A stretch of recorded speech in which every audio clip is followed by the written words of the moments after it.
président Zelensky se cherche de nouveaux alliés, de nouveaux points d'appui. Ce sont parmi les images les plus étonnantes de la journée.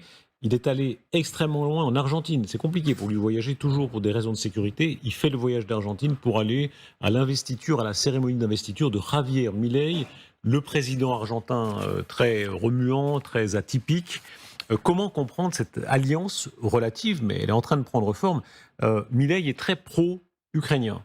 Et il y a là une espèce d'axe entre ce pays argentin et, très loin de ça, l'Ukraine. Alors, je pense qu'il vient chercher tous les soutiens possibles. Aujourd'hui, le vrai drame d'un Volodymyr Zelensky, c'est qu'on ne parle plus de lui, c'est qu'on ne parle plus de l'Ukraine. Et on a bien vu, après l'attaque du Hamas sur Israël le 7 octobre, effectivement que beaucoup de gens se sont beaucoup plus tournés vers ce nouveau conflit que vers le conflit entre la Russie et l'Ukraine qui dure depuis presque 2 ans. Et donc il vient chercher un soutien. Bon, maintenant de l'argent ça va être plus compliqué parce que je crois que l'Argentine est assez pauvre, mais on voit bien qu'il vient chercher un soutien supplémentaire chez les Argentins et dans les pays d'Amérique du Sud. Regardez, pardon, je vous interromps. Cette scène, elle est tellement extraordinaire. C'est évidemment le chandelier juif. Milei est en train de se convertir au judaïsme et Zelensky juif. Il est en train, ici, n'est-ce pas, aussi de ce point de vue-là, oui, il est très pro-israélien, Milei. Oui, d'établir un lien, c'est évident.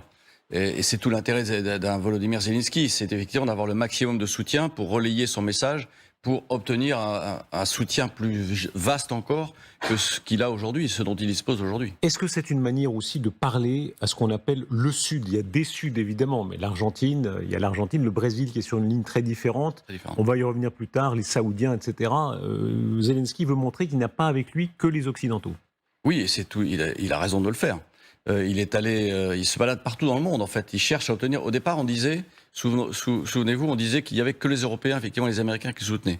Et il cherche depuis, effectivement, à avoir beaucoup plus de pays, à avoir des pays au Proche et Moyen-Orient qui le soutiennent, à avoir des pays en Amérique du Sud, d'avoir des pays en Asie qui le soutiennent. Donc on voit bien derrière que lui, son intérêt, c'est que cette guerre contre la Russie ne rentre pas dans les oubliettes du monde à travers les différentes crises que connaît le monde.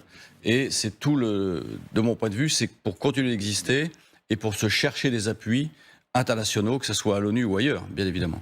Écoutez, la prestation de serment, le moment clé de la journée, Javier Milei, il faut bien dire, ce qu'on voit là était inimaginable. Il y a quelques mois, personne ne pouvait présager ce moment où un personnage aussi étrange prend la tête d'un des plus grands pays du monde.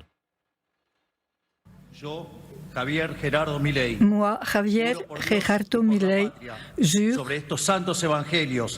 pour Dieu et sur la patrie, sur les saints évangiles, de m'acquitter de la charge présidentielle avec loyauté et patriotisme, d'observer, de faire observer fidèlement la Constitution de la nation argentine. Oui, je le jure.